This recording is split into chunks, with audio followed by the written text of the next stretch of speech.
Este lunes el ministro secretario general de Gobierno, Andrés Chadwick, pidió a los parlamentarios oficialistas y de oposición aprobar de forma unánime el proyecto de ley antidiscriminación.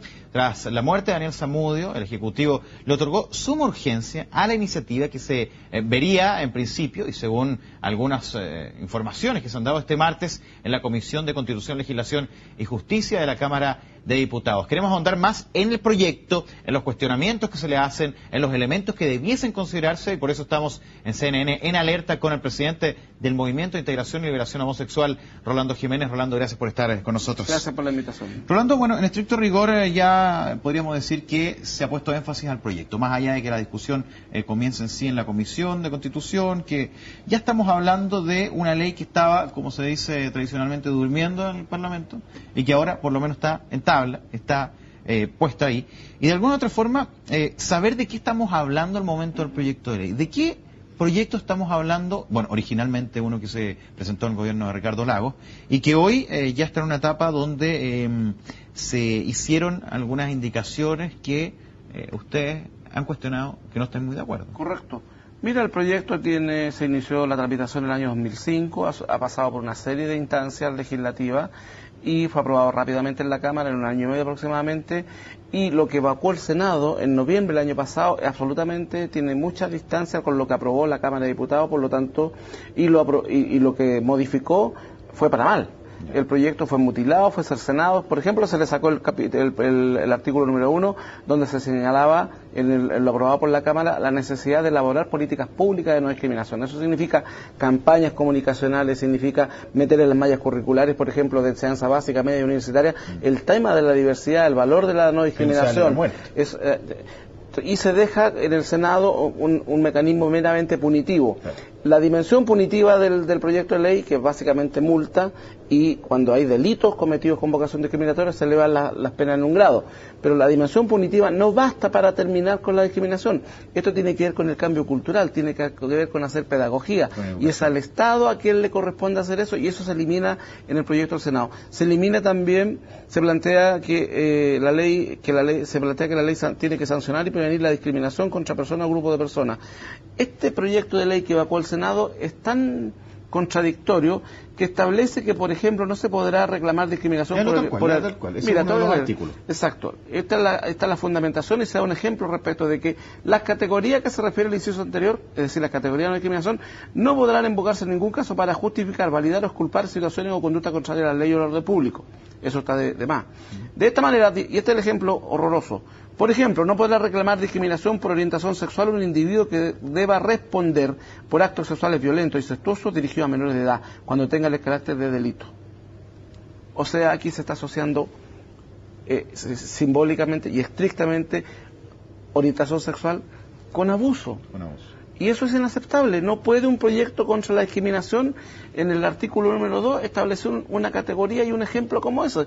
Nosotros, por cierto, queremos rápidamente una ley antidiscriminatoria, pero no queremos cualquier ley. Por lo tanto, nosotros esperamos que este texto vaya a comisión mixta y se vuelva a lo menos al texto que había aprobado la Cámara de Diputados, que garantizaba tener una herramienta jurídica eficaz, que no solo era punitiva, sino que era educativa, que proponía políticas públicas, que establecía, por ejemplo, multas a beneficio de la persona que fue discriminada arbitrariamente, lo que también se sacó en el Senado. Entonces, aquí lo que está pasando es que hoy día hay una ofensiva de los sectores conservadores, y el ministro Larroulet, desde el Ejecutivo, con el cardenal arzobispo de Santiago en su nuca, respirándole, están intentando aprobar eso que salió del Senado, porque lo menos malo para ellos.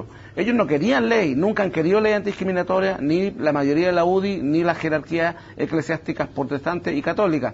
Hoy día, como se ven acorralados, como el caso Zamudio demostró hasta dónde puede llegar la brutalidad de la discriminación, hoy día, y el gobierno le pone urgencia, dicen, bueno, el mal menor es este proyecto, pero ese proyecto es inaceptable para nosotros y para todas las minorías. Nosotros esta minuta la hemos preparado con más de 10 organizaciones, está la comunidad judía, los inmigrantes, los discapacitados. La casa, básicamente es un brief con propuestas para mejorar y perfeccionar la norma, y hay algunas reseñas y firma Amnistía Internacional, Acción, ANACNU, portal judío en Chile. Recordemos que este caso, hablamos de discriminación completa. Exacto. Evidentemente salta a la luz a propósito del caso de Daniel Zamudio, pero hay también otros casos. Federación Chilena de la Diversidad Sexual, Mapuche Times, que da cuenta también de otro grupo que ha sido, según muchos, segregado en nuestro país, Genera, ideas y acciones colectivas, entre otros, no solamente organizaciones de tipo sexual. Exacto. Que quede muy claro eso.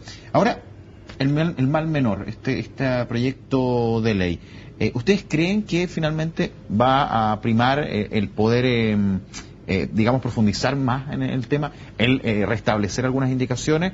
¿O cómo ven el escenario actual que se está planteando en el Parlamento? Si se aprobara el proyecto tal como está, que se evacuó desde el Senado, desde la Comisión de Constitución, es un proyecto inviable, es un mamarracho jurídico y es un proyecto de ley o una ley, si es que llega a ser ley, que va a tener cero legitimidad social, política y ética.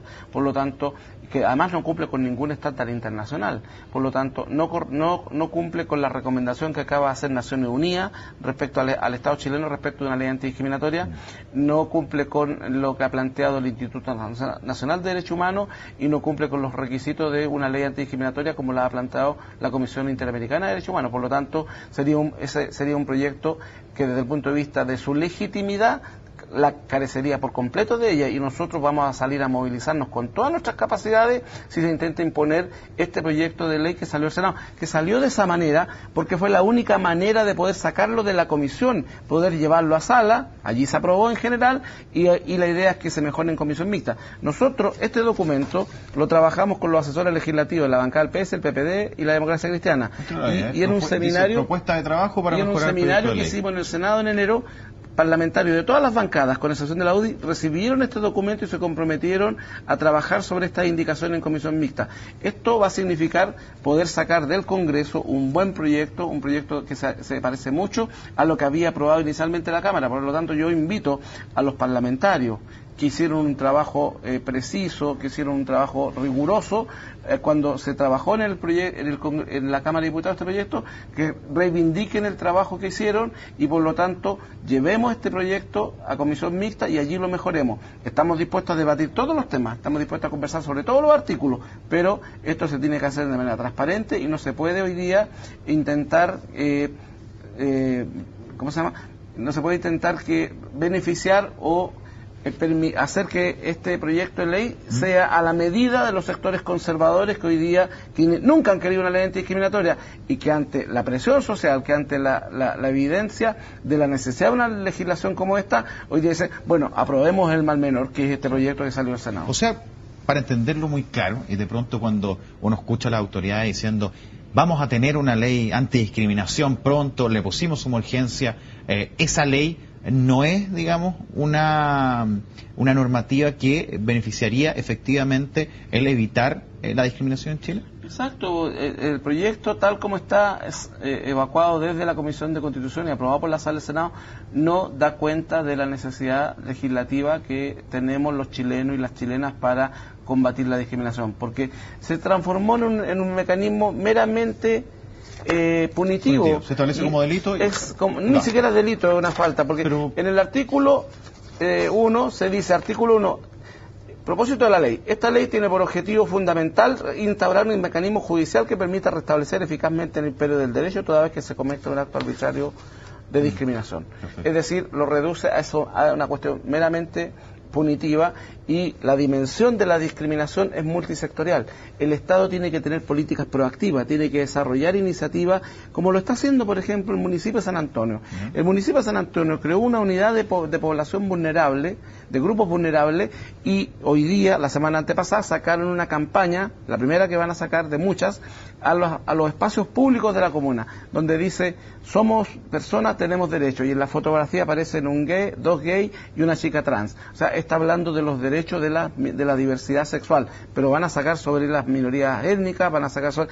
Eso es lo que se requiere para erradicar la discriminación. Se requiere que discutamos esto de manera transparente en los colegios, que discutamos esto en las universidades. Que, por ejemplo, en las políticas de educación sexual aparezca que hay distintas orientaciones sexuales, que en los manuales educativos honremos, valoremos, celebremos la diversidad étnica que tiene Chile, que valoremos, por ejemplo, el aporte que significan hoy día los inmigrantes en la sociedad chilena. Entonces, son esas las políticas que se requieren y no una acción meramente punitiva. Y aquí la piedra de tope, y hay que decirlo, respecto de una ley decente de antidiscriminación, tiene que ver porque en esta ley, en el artículo número 2, están como categorías protegidas la orientación sexual y la identidad de género. Y ahí me quiero detener un poco. Esta es una ley general. Tal como está en el artículo número 2, la población transgénero está incorporada plenamente en este tema, y eso fue un triunfo del trabajo que hicimos previo a la votación en la sala, muchas organizaciones en noviembre, octubre pasado, y por lo tanto hay que entender que esta es una ley que no beneficia en particular a un grupo, sino que es una ley general. Y aquí está la discriminación por orientación sexual, pero discapacitados, inmigrantes, por aspecto físico, por nacionalidad, o sea, son muchas las categorías, y queda abierta la posibilidad que en el futuro, si ocurren otras formas de discriminación que no estén contempladas en esta numeración que hay, se puedan ir incorporando en la legislación chilena. Entonces, eso es lo que requerimos, una ley dinámica, pero una ley que además tenga fundamentalmente una dimensión pedagógica, una dimensión de políticas públicas que permita avanzar en el cambio cultural. Rolando, es un tema sin duda que da para conversar y debatir de diferentes puntos de vista. Los sectores más conservadores también, digamos, tienen su postura, también creo yo, y lo vamos a plantear en el próximo bloque. Vamos a ir a una pausa. A propósito de decir, bueno, a lo mejor no es el momento, no estamos preparados, que son los argumentos que se van presentando. También quiero plantearle eso y recordar a Daniel Zamudio y esos días que fueron, la verdad, muy fuertes, muy potentes, y que en definitiva en este momento es la inspiración de este cambio que se va a hacer. Vamos a ir a la pausa. Ya estamos con Rolando Jiménez conversando de la ley antidiscriminación que parece que está despertando en el Congreso.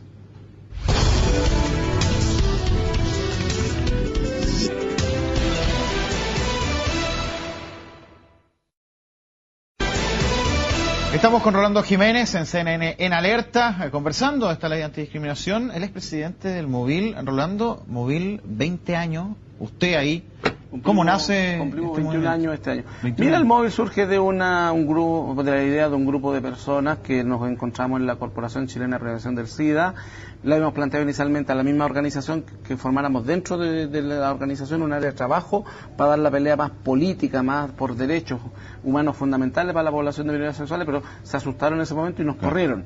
Y éramos 7. 20 años atrás estamos. Claro, y esos 7, bueno, empezamos a juntarnos periódicamente, toda la semana, en la casa de uno de nosotros, hasta que tuvimos la preparación suficiente, estuvimos discutiendo términos, conceptos, porque habían diferencias incluso entre nosotros. Unos hablábamos de opción, otros de orientación sexual, otros de condición, bueno, y fuimos aunando un discurso, fuimos aunando una práctica política, y fuimos además construyendo una estrategia y una táctica para avanzar en nuestros temas. Y la primera parte de esa estrategia fue visibilizar cómo la discriminación operaba en lo cotidiano sobre las personas que tenían una orientación sexual distinta, y bueno, ahí identificamos el artículo 365 del Código Penal como la primera barrera a destruir, a mover para avanzar en dignidad, derecho e igualdad ante la ley. Y el 365, ¿qué es lo que hacía?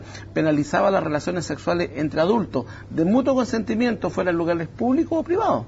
Por lo tanto, se metía en tu cama el Estado, ¿ya? Ahora, era una norma que tenía poca aplicación en términos prácticos. Porque tendría que haber andado un policía revisando los dormitorios de las casas del país, pero era un símbolo jurídico de la segregación, del apartheid, de la discriminación, y por lo tanto luchamos largos años por derogarlo, y aprovechamos la coyuntura que en el gobierno Frey el gobierno mandó un proyecto para modificar el capítulo de delitos sexuales, y allí con la diputada Fari Boyarolo, con Sergio Aguiló, con María Antonieta Sá, logramos meter indicaciones que finalmente lograron derogar el artículo 365 del Código Penal. Y allí, bueno, y eso fue trayendo, además fuimos haciendo un trabajo de lobby político cotidiano con todos los sectores. Aquí a nosotros nunca se nos puede decir que no hemos estado por el diálogo. Fuimos nosotros, por ejemplo, solo por poner un ejemplo, que desde el primer día intentamos establecer un diálogo con las jerarquías religiosas. nosotros desde el primer año de nuestra existencia intentamos dialogar, por ejemplo, con la jerarquía de la Iglesia Católica. Nunca nos quisieron recibir hasta el año que fue elegida la presidenta Bachelet, que ahí nos recibió el mismo día que recibió a la conferencia episcopal a Michelle Bachelet, nos recibió el secretario general de la conferencia episcopal, Goich. Y ahí estuvimos un diálogo en el cual, por cierto, en muchos temas no estuvimos de acuerdo, pero la vocación de diálogo la hemos tenido siempre, y por lo tanto, cuando hoy día nosotros decimos que el cardenal Esati miente cuando dice que mandó un emisario a ver a Daniel, y la familia nos dice hoy día, nos vuelve a reiterar que eso es mentira, no es que estemos atacando gratuitamente a la Iglesia, estamos diciendo que la vocación de diálogo la hemos tenido, pero que no estamos dispuestos a permitir que se manipule, que se tergiversen situaciones que son muy dolorosas, como ocurrió con la situación de Daniel Zamudio. Rolando, en el caso de Daniel Zamudio se dio una situación bien particular, finalmente ustedes terminaron siendo los voceros de la familia. Ahí hubo una confusión a través de Twitter, en @móvil. ¿Cómo fue ese momento en que, de alguna otra forma, ustedes hacen cargo de esa vocería y en definitiva, comienza esta relación directa con la ley? Mira, esto parte del día, a Daniel lo atacaron el día 3. En la madrugada. El día 4 la familia nos llamó, el día domingo a las 11 de la noche, desesperados. Nos juntamos el día lunes, se juntaron porque yo estaba fuera del país. Yo volví a partir de esa situación, tenía una semana fuera, pero me vine mucho antes.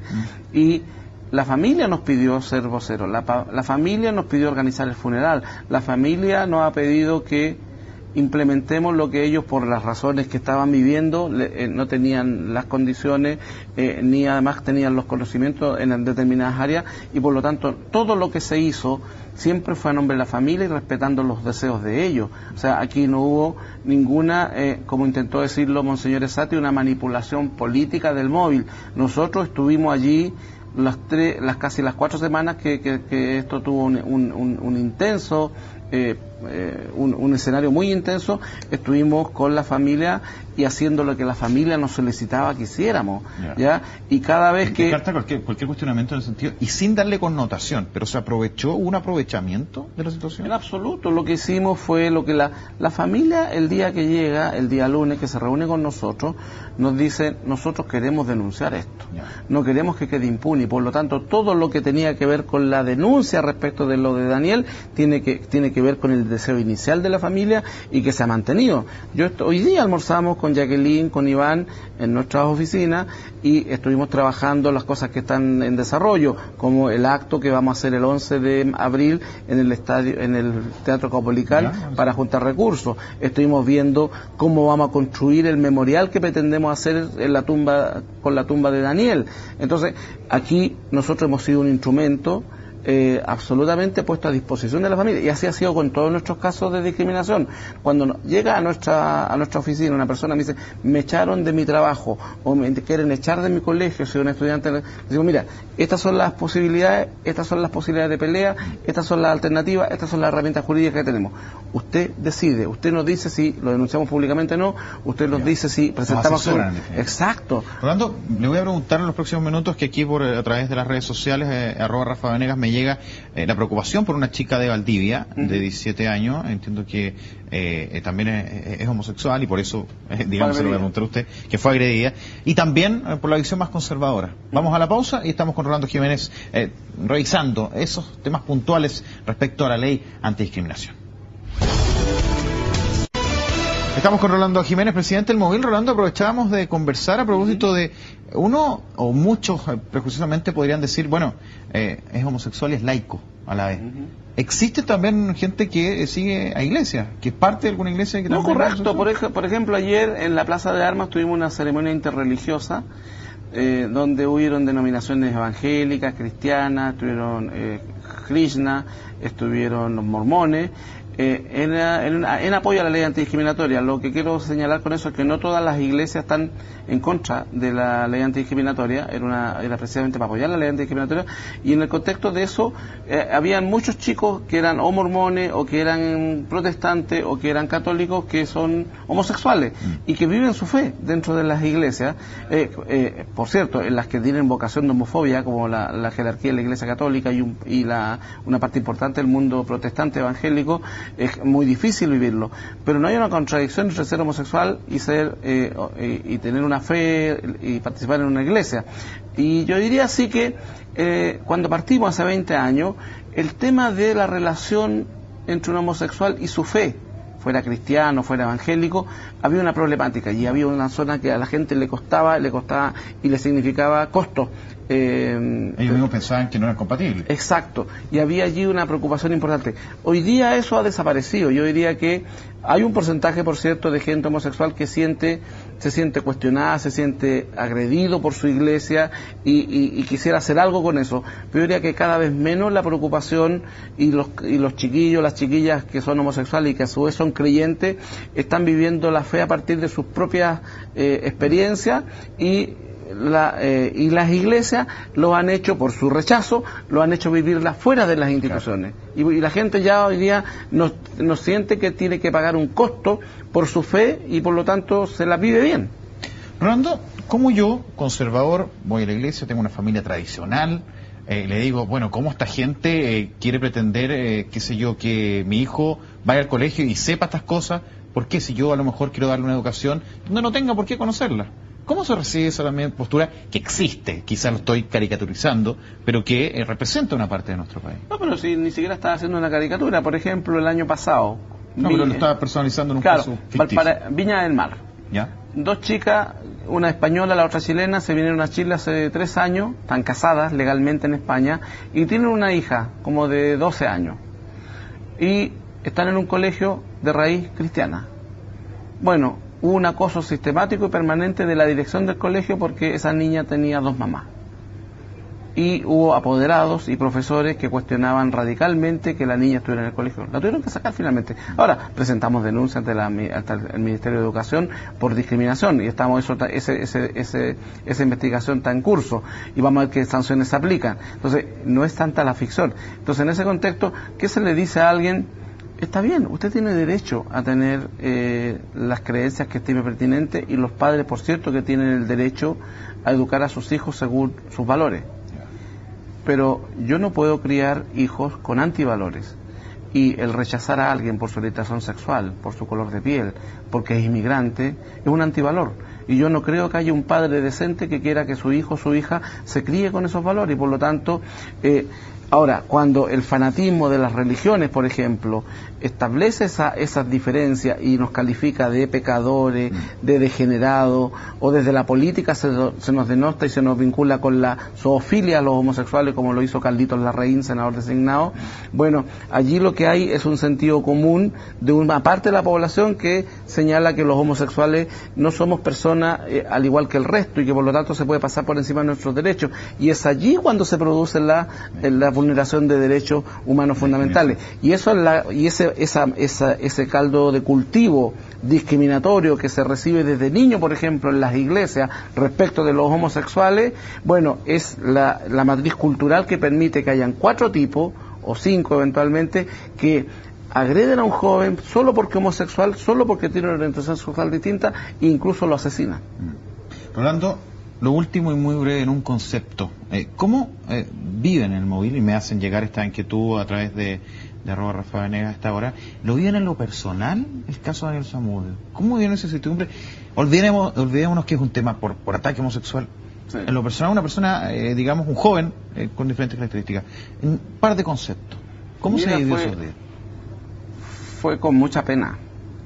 Nosotros vimos a Daniel dar la pelea. Todos los días, yo lo veía todos los días, mañana, tarde y noche, y fuimos viendo cómo se deterioraba, fuimos viendo el dolor de su familia, nos fuimos hermanando, lo fuimos conociendo a través de su abuela, de sus hermanos, de sus tías. A Daniel y a su familia lo conocíamos, no lo habíamos visto nunca, y fue un proceso muy intenso, fue doloroso, fue muy fuerte para nosotros. Yo creo que ahora todos los que estuvimos en el móvil ahí en estos 4 semanas estamos pagando las consecuencias. Yo ando súper enfermo. Hoy día Jaime Parada, otro de los voceros del móvil, me decía, sabes que hoy día se me cayó toda la pena encima y claro, estamos hoy día procesando eso, pero creo que tenemos la posibilidad y la capacidad, que es una capacidad de los seres humanos, de eso transformar transformarlo en energía positiva, de transformarlo en las ganas de seguir luchando para que nunca más haya un Daniel en Chile. Esperemos que no. Rolando Jiménez, muchas gracias por estar con nosotros en CNN Alerta. Gracias a ustedes por la invitación. Muy bien. Rolando Jiménez conversando con nosotros. Vamos a la pausa y siga con nosotros en CNN Alerta.